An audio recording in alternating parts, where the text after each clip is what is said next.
네, 오늘은 에베소서 2장 1절에서 10절 말씀을 중심으로 선한 일을 위하여 지음받은 자라는 제목으로 함께 하나님의 말씀 나누도록 하겠습니다. 자, 계속해서 에베소서 말씀을 함께 나누기를 원하는데요. 자, 지지난주죠. 고난주간 전에 우리는 교회의 본질에 대해서 함께 말씀을 나눴습니다. 자, 그리고 오늘은 인간의 본질에 대해서 사도 바울이 우리에게 말씀하고 있는데요. 자, 본질이라 하면 사물이 본래부터 가지고 있던 성질이나 모습을 의미합니다. 자, 그런데 이건 사실 사전적인 의미이고요. 이 사전적인 의미가 우리에게 좀 와닿지는 않습니다. 자, 그래서 본질의 철학적 정의가 있는데요. 이게 좀 마음에 와닿더라고요. 그게 뭐냐면 본질이란 그것이 그것으로 있기 위해서 없어서는 안 되는 것. 이렇게 정의를 했습니다.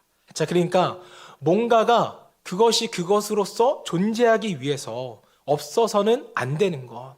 그게 빠져버리면 그 존재 성립이 안 되는 바로 그런 게 본질이라는 것입니다. 자, 예를 들어서 인간의 본질은 뭔가라고 묻는다면 보이는 외형이 인간의 본질이라면 우리가 이렇게 생각할 수도 있죠. 눈, 코, 입, 사지가 있으면 인간이다. 이렇게 외형적으로 판단하고 본질을 설명할 수가 있습니다. 자, 그런데 우리 주변에 살펴보면 원숭이도 뭐가 있어요? 눈 있고, 코 있고, 입 있고, 사지가 다 있잖아요. 자, 그렇기 때문에 외형만 보고 본질은 이거다 라고 말하기에는 무리가 있다는 것입니다. 자, 그래서 성경은 인간의 본질에 대해서 아주 명확하게 말씀하고 있습니다. 창조의 역사, 창세기를 보면 그것이 나와 있는데요. 자, 창세기 2장 7절 말씀. 여호와 하나님이 땅의 흙으로 사람을 지으시고, 자, 이게 인간의 외형이에요. 그리고 다음이 중요한데, 자, 생기를 그 코에 불어넣으시니 사람이 생령이 되니라. 자, 하나님의 생기를 부어넣어서 흙이 뭐가 되었다는 거예요? 생령이 되었다는 거거든요. 자, 영어 성경을 보면 생기가 breathe라고 표기되어 있습니다. 자, 이 뜻은요, 숨을 쉬다, 호흡하다 라는 뜻입니다. 자, 그럼 생각해 보세요. 하나님께서 우리 육신과 같이 코가 있으실까요? 입이 있을까요? 과연 그 코와 입으로 숨을 쉬셨을까요? 자, 여기서 브리드라는 것은요, 우리가 쓰고 있는 코에서의 숨과는 다른 의미의 숨을 의미한다는 것입니다. 자, 그것을 성경에서는 생기라고 번역을 했고, 히브리 원어를 보면요, 루하우라고 되어 있습니다. 굉장히 중요한 단어인데요, 영이라는 의미예요. 즉, 하나님의 영을 우리에게 나눠주어서 부여해 주셨다는 것입니다. 자, 그래서 동물과 인간의 가장 큰 차이는 뭐냐면 둘 다 흙으로 만들었어요. 인간도 동물도 흙으로 만들었지만 인간에게만 루하으, 하나님의 영을 부어 넣으셨다는 것에 가장 큰 차이가 있다는 것입니다. 자, 사람이나 동물이나 다 호흡을 해야 생존할 수 있는 존재인데 사람의 숨에는요, 두 가지가 있다는 거예요. 하나는 코로 하는 숨, 육신을 유지하기 위한 한숨이 있고요. 또 다른 숨은 하나님의 생기를 받아 누리는 영의 숨이 있다는 것입니다. 이 두 가지의 차이를 우리가 분명히 알아야 돼요. 자, 이제 그렇다면 동물들과 사람이 구분될 수 있는 사람의 사람됨, 즉 사람의 본질이 어디 있는가? 바로 하나님이 우리에게 분여, 나눠주신 생기가 우리에게 있을 때 그것이 바로 인간됨을 결정한다는 것입니다. 이것이 사람의 본질이라는 거예요. 자, 그래서 한번 생각해 보세요. 여러분, 우리가 왜 이렇게 모였나요? 바쁘신 가운데 왜 시간 맞춰서 우리가 이 자리에 모였습니까? 예배하기 위해서죠. 자, 그런데 저는요, 원숭이가 집단적으로 모여서 예배했다는 이야기를 한 번도 못 들어봤어요.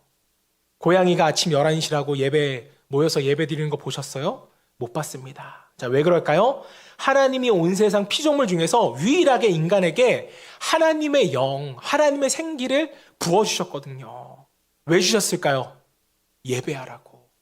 하나님을 찬양하라고 우리에게 그 생기를 불어 넣어주셨다는 것입니다. 자, 그래서 예배하는 것이 무엇인가? 우리는 왜 이 자리에 있는가? 이것을 한번 생각해 본다면 첫 번째로 하나님의 신선한 공기를 우리의 영적인 폐를 통해서 호흡하기 위한 거예요. 그게 없으면 우리는 인간이 아닌 것입니다. 자, 인간이라면 숨을 쉬어야죠. 여러분, 밥은요, 1시간 뒤에도 먹을 수 있고요. 바쁘면 사실 내일 먹어도 돼요. 자, 그런데 숨은 1시간만 지나면 죽습니다. 다시 말씀드리면 인간의 본질이 하나님과 호흡하게 되어 있기 때문에 우리의 예배가 그만큼 중요하다는 거예요. 생명이 예배 가운데 있는 것입니다. 자, 또 우리는 우리가 가진 하나님의 호흡을 가지고 그분의 영광을 돌려드리는 거예요. 이게 바로 우리가 드리는 예배입니다. 자, 그래서 인간은 교회 다니는 사람은 예배하고 또 안 다니는 사람은 예배 안 하고 이 차원이 아니라 예배는 인간 존재의 이유라는 거예요. 인간의 본질이 예배입니다. 이것을 거부하면 뭐 되기를 거부하는 거예요? 인간 되기를 거부하는 거예요. 자, 그래서 요한복음 4장 24절 말씀, 너무나도 유명한 말씀이죠. 우리 함께 읽어볼까요? 시작.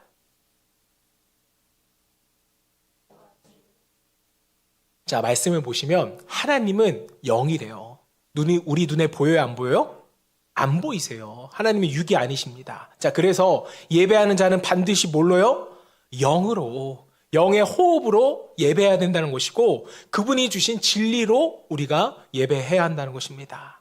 다른 것으로는 하나님의 기쁘시게 할 수 없다는 거예요.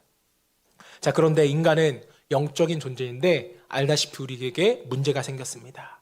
아담과 하와가 선악과를 먹고 불순종함으로써 죽게 되었어요. 뭐가 죽게 되었어요? 영이 죽게 된 것이죠. 물론 육신도 죽게 되었지만 가장 큰 문제는 우리의 영이 죽게 된 것입니다. 자, 왜 죽음에 이르게 되었을까? 하나님이 그렇게 말씀하셨거든요. 선악과를 먹지 말라. 너희가 정녕 죽으리라. 이 죽는다는 것이 코가 막혀서 숨 못 쉬어서 죽는다는 의미였을까요? 아니죠. 하나님이 우리에게 주신 생기, 하나님의 영이 이제는 끊어진다는 이야기였어요. 영적인 폐의 동작이 멈춰진다는 것이고 하나님의 신선한 공기가 더 이상 우리에게 들어오지 않는다는 것입니다. 실제로 아담과 하와가 에덴 동산에서 쫓겨나면서 영적으로 끊어지게 되잖아요. 자, 우리는 자꾸 착각을 할 때가 많은 게 우리가 죄를 지으면 하나님이 우리를 멀리 하신다고 생각을 합니다. 자, 하지만 그렇지 않아요. 우리가 하나님을 등지고 떠난 겁니다. 자, 성경에서 인간의 타락을 보면 그래요. 우리가 불순종이라는 죄를 짓고 하나님의 얼굴을 피하고 우리가 등을 돌린 것이지 하나님께서 등 돌린 것이 아니었습니다. 아담과 하와가 범죄했을 때 하나님의 첫 마디가 뭐였어요? 아담아, 내가 어디 있느냐? 하나님은 아담을 찾으셨다고요. 이렇게 하나님의 공급이 끊어지고 영적으로 단절되어진 인간의 본질을 놓친 사람이 스스로 무언가를 결정하고 걸어간다는 것은요, 그 길이 결코 옳은 길이 될 수가 없는 것이죠. 그 사람을 이 땅에 보내주신 창조주 하나님의 목적에 맞는 길일 수가 없습니다. 왜요? 인간은 그렇게 지음받지 않았거든요. 우리는 스스로 독립하도록 지음받은 존재가 아니기 때문에 그렇습니다. 자, 앞서 우리가 본질을 뭐라고 정의했습니까? 그것이 그것 되도록 하기 위해서 없어서는 안 되는 것. 자, 그럼 사람이 사람 되도록 하기 위해서 없어서는 안 되는 것, 그게 뭘까요? 우리에게 나눠주신 하나님의 숨, 그 생기, 그 영이라는 것입니다. 자, 그런데 그 타락을 통하여서 우리의 영적인 폐가 어떻게 좀 고장나버리고 하나님의 신선한 공기가 더 이상 들어올 수 없게 된 거예요. 로마서 5장 12절 말씀. 그러므로 한 사람으로 말미암아 죄가 세상에 들어오고 죄로 말미암아 사망이 들어왔나니 이와 같이 모든 사람이 죄를 지었으므로 사망이 모든 사람에게 이르렀느니라. 방금 말씀의 표현대로 표현하자면 폐가 완전히 고장났다는 의미죠. 여러분, 제가 에베소서 2장을 말씀드리면서 왜 이렇게 창조와 타락에 대해서 먼저 말씀을 드리는가 하면, 여러분, 신앙생활을 한다는 것은요, 우리가 기독교적인 세계관을 갖는 거예요. 우리의 생각과 우리의 관점을 완전히 바꾸겠다는 것입니다. 자, 근데 우리가 신앙생활을 좀 오해하는 것 중에 하나가 뭐냐면, 신앙생활을 우리가 굉장히 좁게 합니다. 단순하게 힘들면 위로받고, 경제적으로 힘들 때 기도하면 경제적으로 풀리고, 내 자녀가 어려울 때 내 자녀를 위해 기도하면 자녀가 잘 되고, 이것은 신앙이 아니라 신앙의 현상이라는 것을 여러분이 이해하셔야 돼요. 자, 때문에 이 현상을 쫓아다니는 신앙생활을 하다 보면 결코 제대로 된 신앙생활을 우리가 할 수 없다는 것입니다. 아니요, 사이비가 돼요.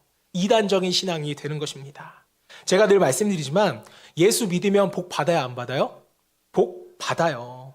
틀린 말이 아닙니다. 하지만 우리가 복 받기 위해서 예수를 믿는 것은요, 틀린 거란 거예요. 그것은 신앙이 아닙니다. 기복신앙이고 나를 신앙하는 거예요. 자, 우리는 건강한 기독교적인 신앙관을 가질 때 비로소 우리가 우리에게 주어진 그 상황들을 우리가 성경적으로 해석을 할 수 있게 됩니다. 자, 그 해석이 안 되면 신앙의 현상만은 우리가 쫓아다닐 수밖에 없어요. 경제적으로 힘들면 돈 쫓아다니고, 우리 자녀에게 문제가 있으면 자녀 하면서 자녀를 쫓아다닐 수밖에 없습니다. 자, 예를 들어서 여러분 자녀가 있잖아요. 자녀가 앞으로 어떻게 될지 너무 불안합니다. 공부 잘해야 될 텐데, 좋은 학원 보내야 될 텐데, 이런 생각이 들고, 그럼 또 어떤 마음이 들어요? 그럼 내가 돈을 많이 벌어야 될 텐데, 막 불안해져서 내가 얘한테 더 뭘 해줘야 되나, 이런 생각이 우리의 생각 가운데 들죠. 자, 이게 뭐냐면 그 자녀에게 나타나는 현상을 우리가 쫓아가는 거예요. 그리고 막 금식기도 하고 막 새벽기도 해요. 내 자녀 잘 되게 해달라고. 자, 그런데 여러분, 기독교적 세계관이 분명해지면 우리가 어떻게 창조되었고, 우리가 왜 타락했으며, 우리가 어떻게 구원받은지에 대한 정확한 개념이 분명하게 서면, 다시 말하면 우리 신앙 안에 들어오게 되면 그때부터 이 자녀에 대한 우리의 눈이 바뀌게 돼요. 생각이 바뀌고 관점이 분명하게 변화됩니다. 아, 이 아이도 하나님으로부터 왔지. 아이들이 아무리 어려워도 그 안에 하나님의 생기가 있지, 영이 있지. 이 아이들 마음에 있는 생기가 죽으면 안 되지. 내가 하나님을 가까이 할 수 있도록 도와줘야겠구나. 이것이 나의 역할이지. 이렇게 바뀌게 되면서 우리의 자녀를 하나님께 맡기게 되는 것입니다. 자, 우리의 자녀의 인생이 하나님의 손에 있다는 것을 우리가 믿게 돼요. 불안함이 없어지는 것입니다. 그 아이가 당장에는 잘못되고 또 뒤처질 것 같지만 하나님께서 책임질 인생이라는 것을 우리가 믿게 되는 거예요. 왜요?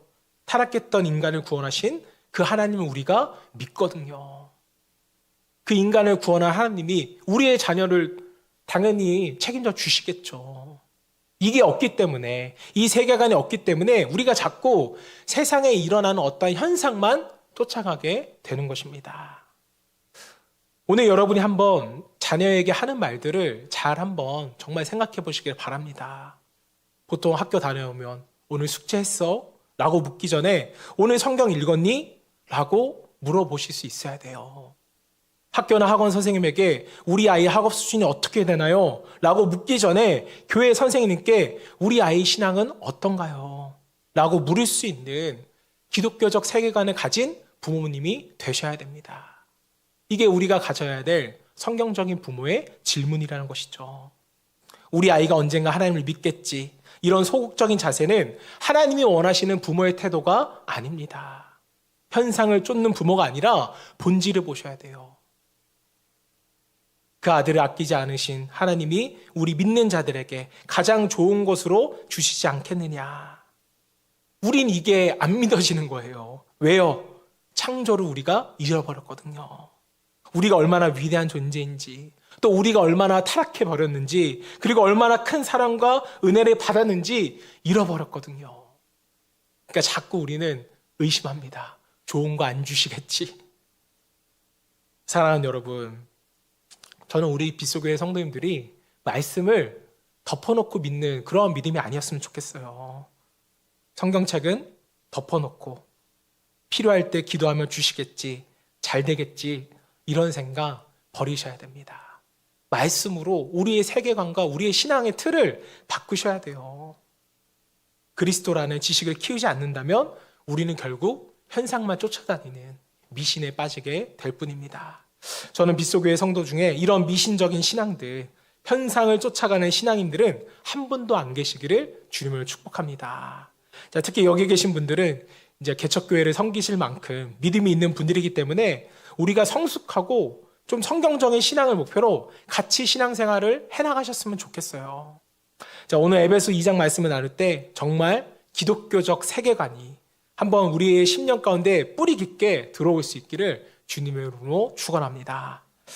자, 목회자뿐만 아니라 이 기독교인들의 필독 도서인 이 소명이라는 책을 쓰신 오스 기니스라는 굉장히 유명한 목사님이 계신데요.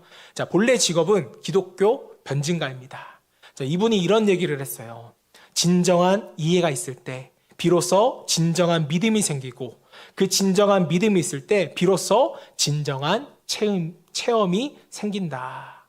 자, 그러면서 진정한 믿음이 없다면 체험은 그저 감정적으로 변질될 것이고, 진정한 이해가 없는데 우리에게 믿음이 있다면 그것은 헛된 신앙과 믿음이 된다라고 말씀하셨습니다.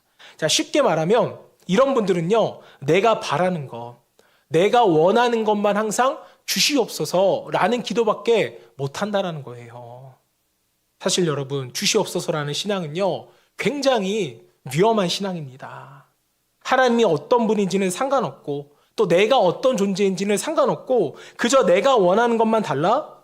내가 믿는 것에 대한, 나에 대한 이해가 없는 믿음은요, 필연적으로 사이비가 될 수밖에 없다는 거예요.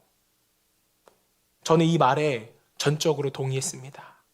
여러분이 진정한 이해, 올바른 지식, 창조와 타락과 구속에 대한 바른 세계관을 가지고 여러분의 자식들을 바라보고, 내게 주어진 고난을 바라보고, 어떠한 현상 하나하나를 그 세계관 안에서 우리가 해석할 수만 있다면 우리는 정말 이 땅의 삶을 기쁨으로 행복하게 살아가게 될 줄을 믿습니다. 이게 여러분 건강한 신앙이라는 거예요. 자, 그런 맥락에서 오늘 사도 바울은요, 에베소서 2장에서 이 글을 읽는 사람, 그 에베소 사람들과 이 선지서를 보는 많은 사람들을 데리고 다시 과거로 돌아가는 것입니다. 너의 존재가 뭐였는지, 너희가 얼마나 타락한 존재였는지를 좀 너희가 돌아보라는 거예요. 사도 바울은 에베소 교회의 어떤 문제에 대해서 대안을 주거나 위로하려고 이 편지를, 이 서신을 쓴 것이 아니었습니다. 자, 이 편지를 보는 모든 사람에게 인간의 본질이 무엇인지를 알려주기 위해서 타락으로 되돌아가자 보는 거였어요. 너희가 얼마나 추잡한 존재인지를 알아? 이것을 좀 함께 보자는 것이었습니다.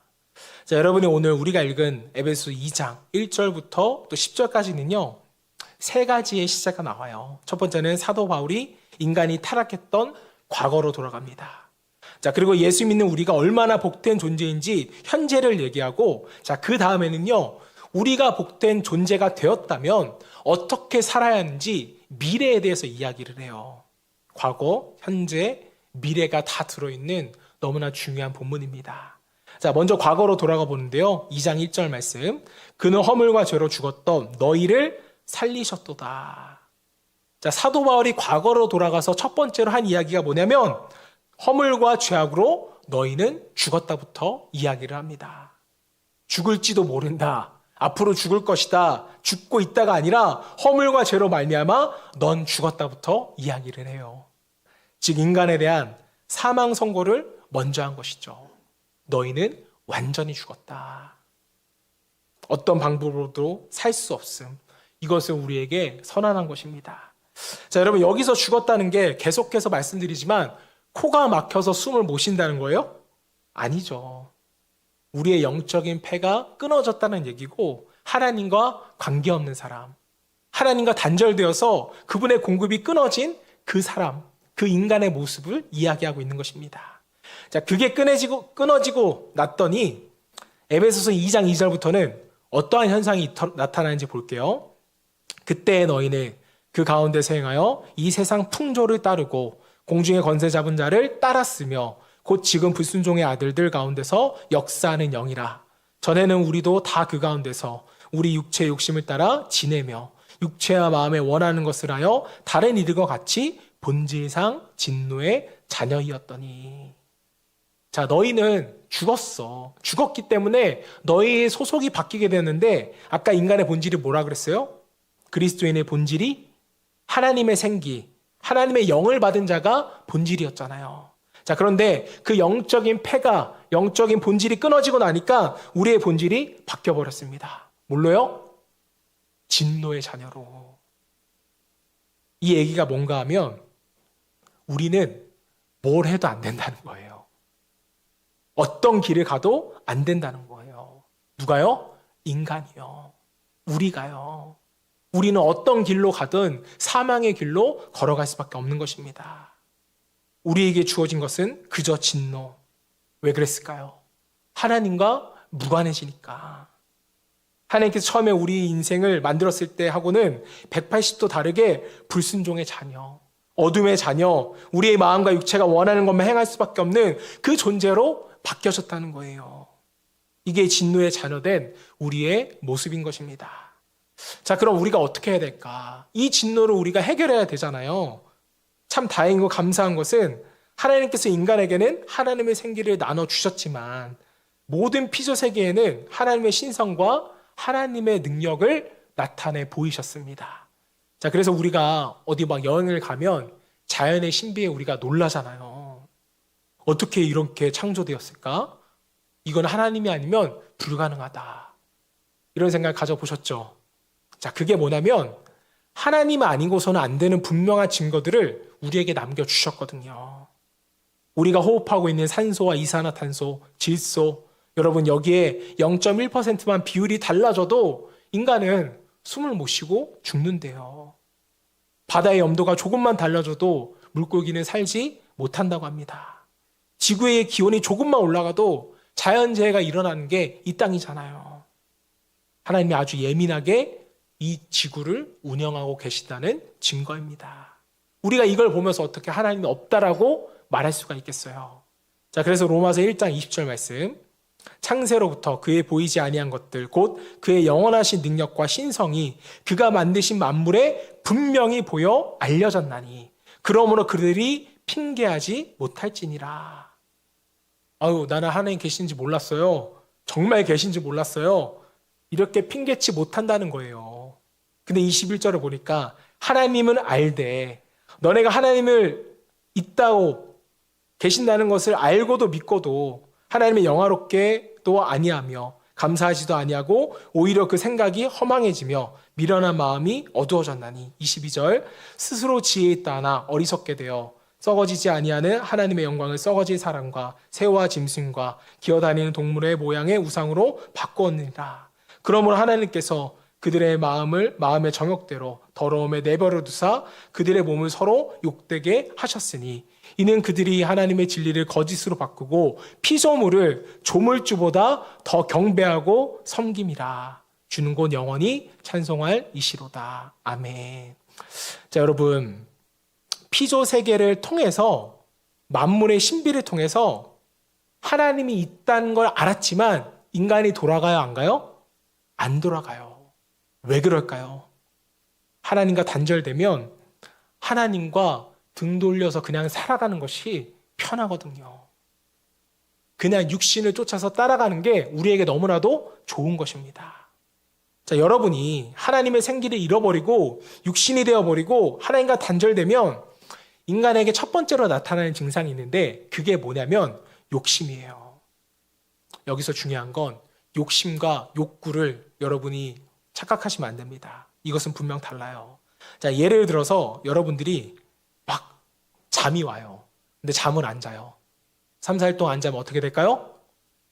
몸이 상하겠죠. 또 예를 들어서 식욕이 없어요. 배고픔을 못 느껴요. 그래서 한 20일 안 먹었어요. 그럼 죽겠죠. 하나님은 육신의 피로를 아십니다. 자, 그래서 우리에게 욕구라는 것을 주신 것이고 그 욕구를 통해서 우리의 몸이 유지되는 거예요. 자, 그런데 문제는요. 이 욕구가 지나쳐서 우리의 욕심이 되는 것이 우리의 문제라는 것입니다. 내가 바라는 것들에 대한 지나친 욕심이 생길 때 우리는 그 바라는 것을 우상이라고 얘기하는 것입니다. 우상의 정의는요. 내가 바라는 것이 내 욕심이 넘칠 때 그것을 우상이라고 합니다. 또 예를 들면 식욕이 지나쳐요. 적절히 배부를 때까지 먹어야 되는데 난 이게 너무 맛있어 라면서 지나치게 먹는 것도 성경은 우상이라고 말합니다. 돈도 분명 우리한테 필요한 것이죠. 자, 그런데 내가 돈이 아니면 못 살 것 같은 집착이 생겨요. 그럼 돈은 우상이 되는 것입니다. 자녀들 사랑하시죠? 당연하죠. 자, 하나님이 그렇게 만드셨기 때문에 우리는 자녀를 사랑합니다. 자, 그런데 하나님께 맡길 수조차 없을 정도로 내 자녀를 지나치게 사랑한다면 이것은 자녀가 우상이 되는 거예요.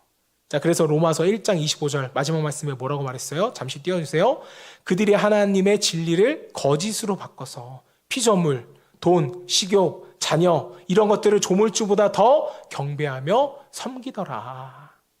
이게 여러분 바로 우상숭배입니다. 우리는 가끔 우상숭배를 오해해요. 절에 가는 게 우상숭배다. 제사 드리는 게 우상숭배다. 그것이 아니라 우리는 예수 믿으면서도 얼마든지 우상숭배할 수 있는 인간이라는 거예요. 하나님보다 그 무엇도 지나치면 안 된다는 것입니다.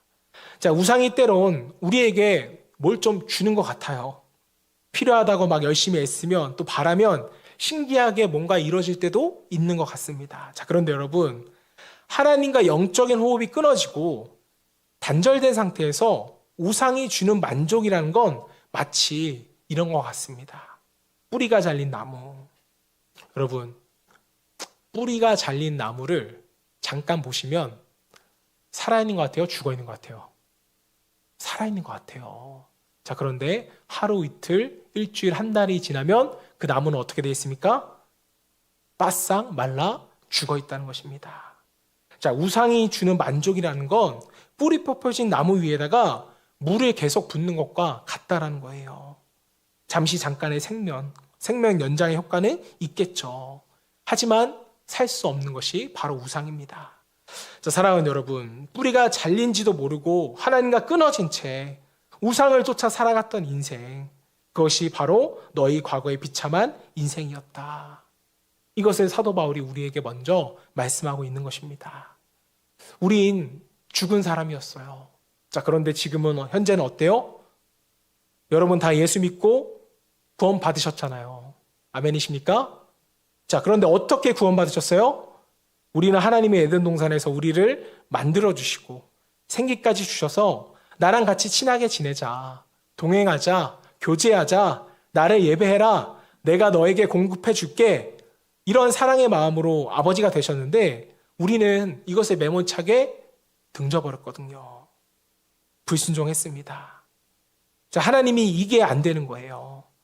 사람을 향해서 하나님은 등을 못 돌리신다는 겁니다. 왜요? 하나님의 하나님됨, 하나님의 본질은 사랑이기 때문에 그렇습니다. 그래서 우리가 구원받았다는 거예요. 하나님은 하나님이 만드신 그 피조물들을 미워할 수가 없었습니다. 우리가 등을 돌렸는데 하나님이 우리 앞으로 와서 우리를 대면해 주시고 우리를 안아주시는 거예요. 이게 바로 구원인 것입니다.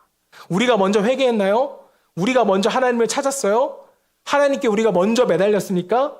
인간은 그러질 못한다는 거예요. 왜요? 이미 타락했기 때문에. 우리가 등을 돌리고 우리가 죽을 길을 걸어가고 있는데 하나님이 우리 앞에 오셔서 우리를 사랑해 버리시는 겁니다. 우리를 포용해 버리는 거예요. 왜요? 하나님은 사랑하지 않고는 존재할 수 없는 분이시기 때문에. 이것이 여러분 바로 하나님의 본질입니다. 자, 에베소 2장 4절 말씀 보세요. 자, 1절부터 3절까지는 우리가 죽었다고 얘기했지만 그러나 4절 앞에는요, 영어 성경하고 원어 성경에는 그러나가 있습니다. 4절부터 읽어드릴게요. 그러나 긍휼이 풍성하신 하나님이 우리를 사랑하신 그 큰 사랑으로 인하여 허물로 죽은 우리를 그리스도와 함께 살리셨고 너희는 은혜로 구원을 받은 것이라. 6절 또 함께 일으키사 그리스도 예수 안에서 함께 하늘에 앉으시니 이는 그리스도 예수 안에서 우리에게 자비하심으로써 그 은혜의 지극히 풍성함을 오는 여러 세대에 나타내려 함이라.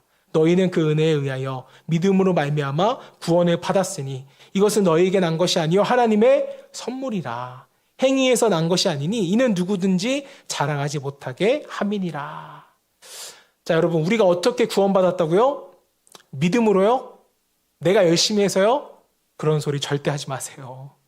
우리가 언제부터 믿음이 있었다고요? 구원은 주님의 사랑으로, 즉 은혜로 말미암아 우리가 구원받은 것입니다. 우리를 사랑하신 그 사랑으로 우리가 구원을 받는 거예요. 이것에 우리의 믿음이 작동되어지는 것이지 하나님의 사랑이 없었다면, 그 은혜가 없었다면 우리의 믿음도 무용지물인 것입니다. 우리에겐 아무것도 없었어요. 자, 그러므로 우리가 어떻게 구원받았다고요? 구원의 이유를 우리에게 찾을 수가 있다고요? 없다는 거예요. 우리가 구원받은 이유는 바로 하나님의 사랑 때문이었습니다. 창조하실 때도 하나님은 우리를 어떤 마음으로 창조하셨어요? 사랑으로. 너무 사랑해서 동물에게는 안 주셨던 그 생기를 우리에게 주신 거잖아요. 타락한 인간을 구속하실 때도 왜 우리를 구속하셨습니까? 사랑이기 때문이었죠. 우리는 하나님을 오해할 때가 너무나도 많습니다. 자, 메가더 목사님의 하나님의 뜻이라는 책을 보면 어떤 운동선수를 예로 드는데요. 이 사람은 불안한 거예요. 내가 앞으로 운동을 잘할 수 있을까? 계속할 수 있을까? 내가 혹시 잘못되지는 않을까? 교통사고라도 나서 내 다리를 못 쓰게 되면 어떡하지?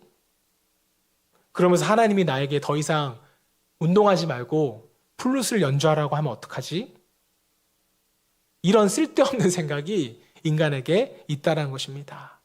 마치 축제의 날, 인간에게 기쁨을 뺏어가는 그 하나님처럼 우리가 생각할 때가 있다는 거예요. 자, 여러분, 왜 우리가 기독교적 세계관이 필요한 줄 아세요?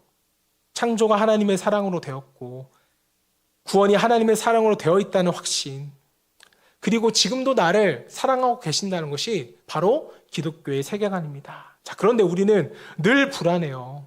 구원받았지만 앞으로 내가 살아가면서 혹시 하나님이 내 팔다리를 부러뜨리면 어떡하지? 내 팔이 돌아가게 하셔서 나를 목회자로 세우시면 어떡하지? 아닙니다, 여러분. 팔 안 돌아가요. 다리 안 부러져요. 하나님께서 왜 그러시겠어요? 어느 목사님의 간증 보니까 팔이 돌아가셔서 목회를 시작했는데 목회 시작하고 나니까 팔이 돌아왔다고 하시더라고요.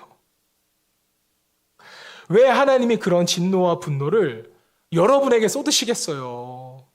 아들까지 아끼시지 아니하신 그 하나님이 이제 와서 왜 하나님의 창조 구속을 통해서 우리에게 알려주시기 원하는 것은 하나님은 끝까지 너를 사랑하시고 또 이것이 우리에게 주신 십자가의 메시지라는 것입니다.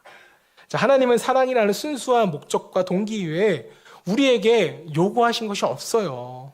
만드실 때도 그렇고 구원하실 때도 우리에게 요구하신 것은 없습니다. 이것을 믿고 사는 것이 바로 여러분 기독교적 세계관이라는 거예요. 그분이 나를 어떻게 만드셨나? 우리가 얼마나 타락했나? 그 깊은 타락 속에서 우리를 어떻게 구원하셨는가? 왜 사도 바울이 타락에 대해서 맨 처음 설명했냐면 이 타락에 대한 깊은 이해가 없으면요 우리의 은혜가 깊어지질 않아요. 하나님의 은혜가 얼마나 컸는지 그 사랑이 얼마나 큰지를 우리가 깊게 깨닫지를 못합니다. 하찮게 여기는 거죠. 그리고 나서 내가 잘나서 구원받은 줄 알아요. 그리고 교회 안에서 자꾸 큰 소리를 냅니다. 은혜가 떨어져서 그렇죠. 은혜가 떨어졌다는 그 배경에는 내가 어떤 존재고 내가 어떻게 타락했는지를 모르기 때문입니다. 자, 사랑하는 성도 여러분, 하나님이 여러분 각자를 얼마나 사랑하는지 그 믿음이 여러분의 눈에 띄어지기를 축복합니다. 이게 있어야 여러분들이 행복한 신앙생활을 할 수 있어요. 지치지 않고 신앙생활을 할 수 있다는 것입니다. 자, 그래서 지금은 현재, 미래를 우리가 살펴봤는데, 과거와 현재를 살펴봤는데, 이제 우리가 하나님의 사랑으로 구원받은 존재가 어떻게 살아야 되는지 제가 한 가지만 말씀하고 예배를 마치도록 할게요. 에베소 2장 10절 말씀 보세요. 오늘의 결론 말씀입니다. 함께 읽어볼까요? 시작.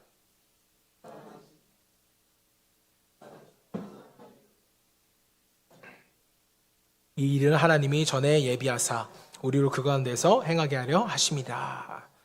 자, 우리는 그가 만드신 바라. 이 만드신 바의 원어적 의미는요, 우리가 하나님의 걸작품이라는 뜻이에요. 명품이라는 것이죠. 우리는 하나님의 명품이다. 자, 우리는 하나님이 명품으로 창조하셨다가 타락 때문에 졸작이 됐다가 다시 하나님께서 우리를 구원하심으로 다시 우리가 걸작품으로 만들어졌다는 거예요. 자, 근데 왜 걸작으로 만들어주셨는지 봤더니 예수 안에 살면서 우리에게 선한 일을 하라는 명령이기 때문이었습니다. 우리는 선한 일을 하도록 지음을 받은 자예요. 제가 하나님을 가까이 하는 법 두 가지를 생각해 드렸는데, 말씀드리면은 하나님과 가까이 하며 순종하라. 멀어졌으니 돌아오는 것이 하나님의 명령이셨거든요. 자, 이 두 가지 방법에 대해서 우리는 이러한 말씀이 좀 있을지도 모르겠어요. 그냥 뭐 신앙생활 대충 하다가 죄 짓다가 회개만 하면 되지. 그때 하나님께 돌아오면 되지. 우리는 조금 이런 생각으로 신앙생활을 하는 분들이 계십니다. 자, 그런데 이건 정말 양심 불량이라는 거죠. 우리의 타락됨을 알면 우리는 하나님께 돌아갈 수밖에 없어요. 하나님의 구원에 감사할 수밖에 없습니다. 자, 당연히 우리가 하나님께 순종하는 일을 추구해야 되는데, 자, 예를 들어 볼게요. 선한 일이 무엇인지. 자, 아주 유명한 미술 작품이 있다고 여러분 생각해 보세요. 그 안에 여러 인물들이 들어있는 그런 인물화라고 쳐봅시다. 자, 그럼 우리가 어떤 그림을 볼 때, 아, 이 왼쪽에 있는 사람은 누구지? 이 오른쪽에 있는 사람은 누구지? 이런 얘기 잘 해요, 안 해요? 미술 평론가가 아니면 이런 생각 안 합니다. 그냥 멋진 그림을 보면 우리는 어떤 생각을 하냐면, 이 그림 만든 사람 누구지? 이 생각을 하지 않으세요? 자, 여러분, 우리가 하나님의 걸작품에 맞는 행동을 한다는 것은 뭐냐면요, 우리를 만드신 작품이 누군지를 알리는 거예요. 우리를 통하여서 우리를 창조한 분이 누구신지를 알리는 것이 바로 선한 일이라는 것입니다. 우리가 해야 될 일이라는 거예요. 왜 우리가 하나님의 걸작품이에요? 왜 우리가 하나님의 선한 일을 하면서 살아가야 됩니까? 그렇게 지음받았기 때문에, 그렇게 하라고 우리에게 사명을 주셨기 때문에 우리는 하나님이 누구신지를, 우리를 창조하신 분이 누구신지를 나타나며 살아가는 것입니다. 자, 초대교회 교인들은요, 믿지 않는 사람들로부터 그리스도인이라고 불렸어요. 그러니까 나를 그리스도인이라고 불러줘 라고 부탁한 것이 아니라, 믿지 않는 사람들이 그리스도의 가르침대로 행하는 그 사람들을 먼저 보면서 그리스도인이라고 칭찬하며 하나님의 이름을 칭송했기 때문에 불린 이름이었습니다. 자, 그들은요, 걸작품으로서 사명을 다했다는 것이죠. 사랑하는 성도 여러분, 하나님이 우리를 걸작품으로 창조하셨습니다. 또 걸작으로 우리를 회복시키셨어요. 그리고 그 하나님과 가까이 하면서 살아가기를 원하십니다. 자, 그리고 우리에게 부탁하셨습니다. 너는 선한 사람이 되라. 그래서 나의 영광을 너희가 드러내라. 너희가 나의 걸작품이었음을 증명해라. 그리고 너희가 세상 가운데서 그리스도인이라 칭함받는 존재가 되어라. 이것이 바로 오늘 우리에게 하나님께서 주신 사명입니다. 오늘 저와 여러분 모두가 선한 일을 위하여 지음받은 존재로서 맡은 바 사명이 있는, 인간의 본질을 다할 수 있는 저와 여러분 되시기를 주님의 이름으로 축원합니다.